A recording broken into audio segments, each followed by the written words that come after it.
our hunger made the decision. What we didn't know, this hunt wouldn't just feed us, it would end something forever.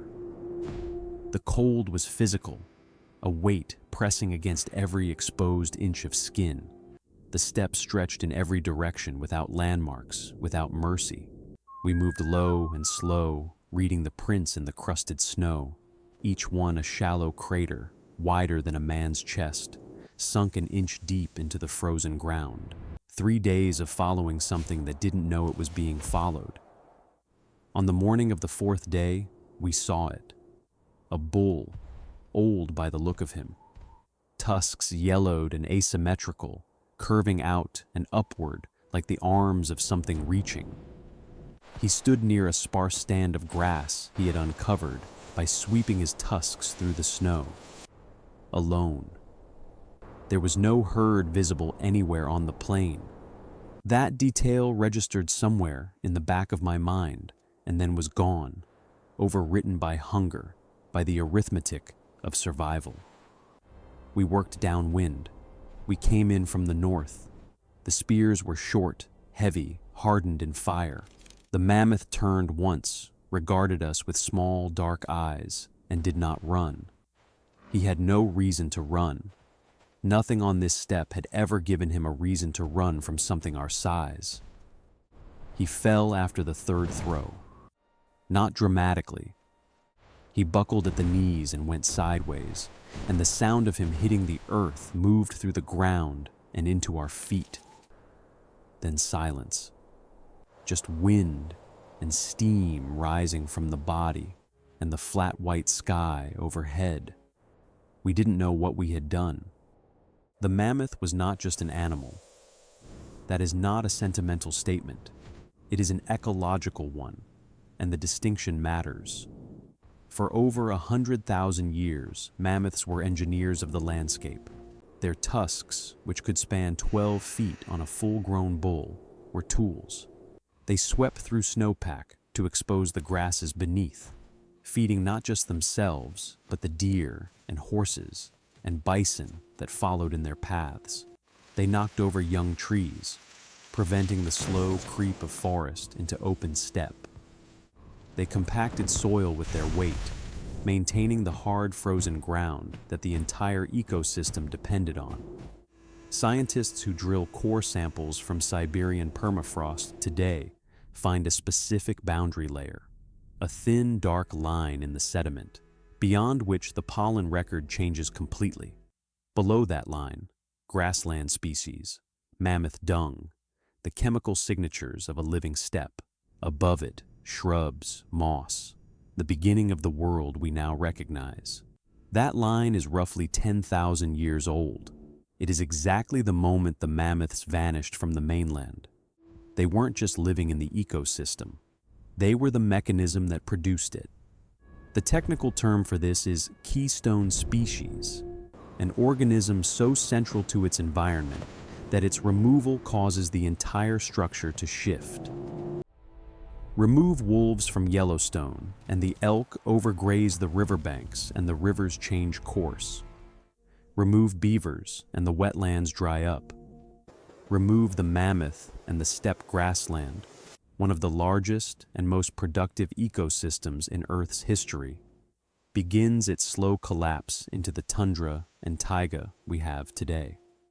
The hunter who made the kill didn't know any of this. He knew the animal was heavy and warm, and that his people would eat for weeks. He knew the tusks could be carved. He knew the hide would make shelter.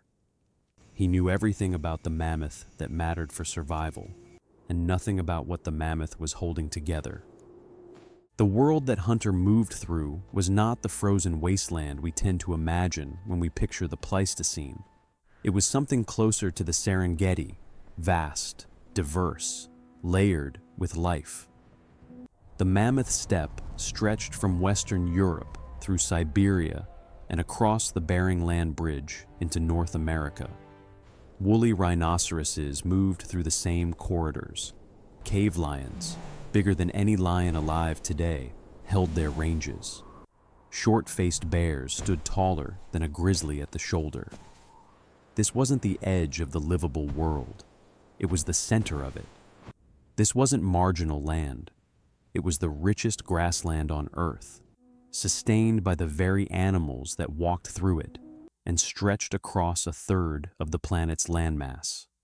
The hunters who entered it, anatomically modern humans moving out of Africa and across Asia over tens of thousands of years, had no concept of its scale.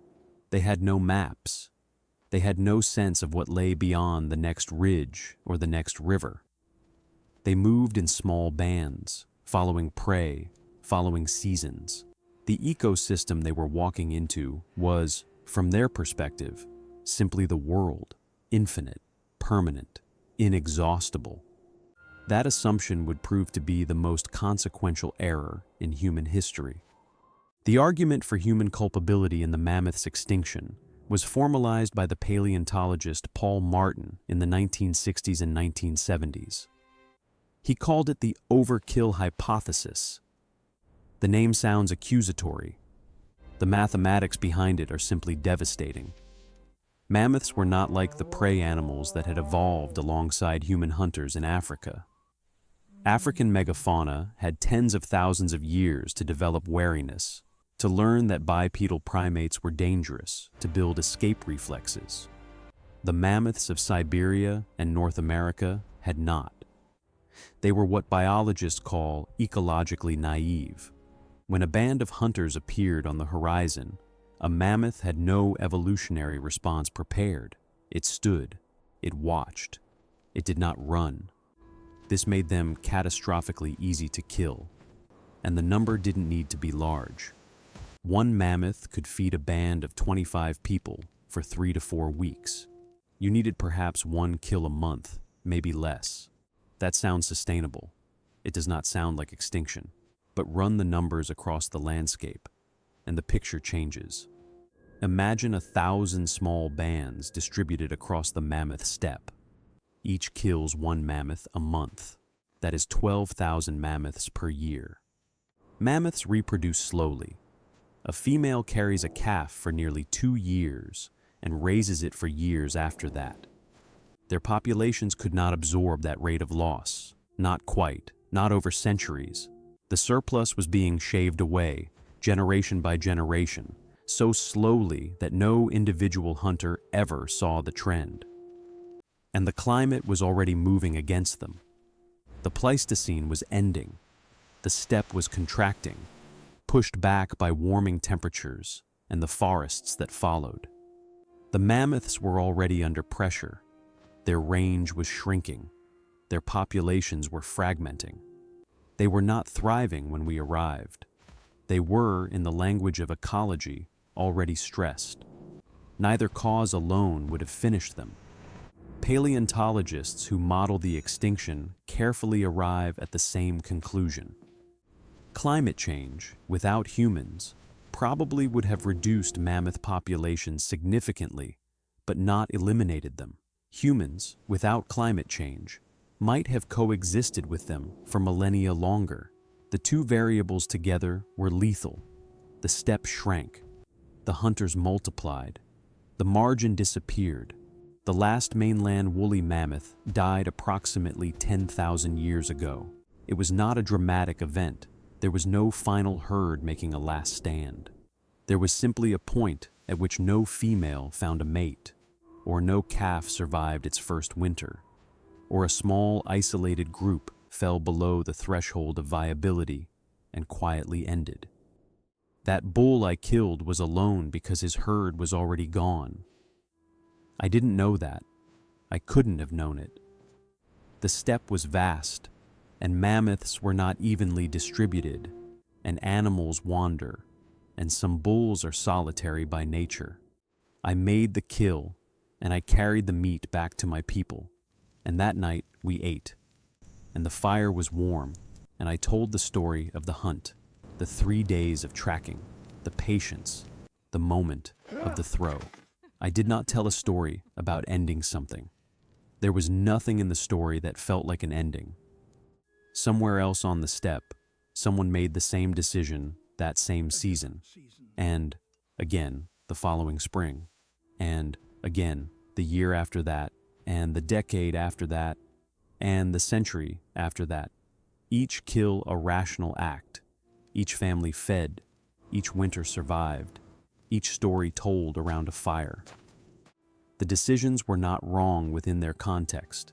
The outcome was not visible within any single life.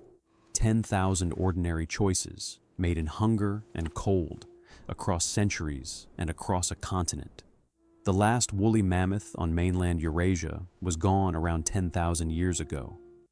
But a small population survived longer than that, isolated on Wrangel Island in the Arctic Ocean, cut off from the mainland by rising seas, and crucially, cut off from humans.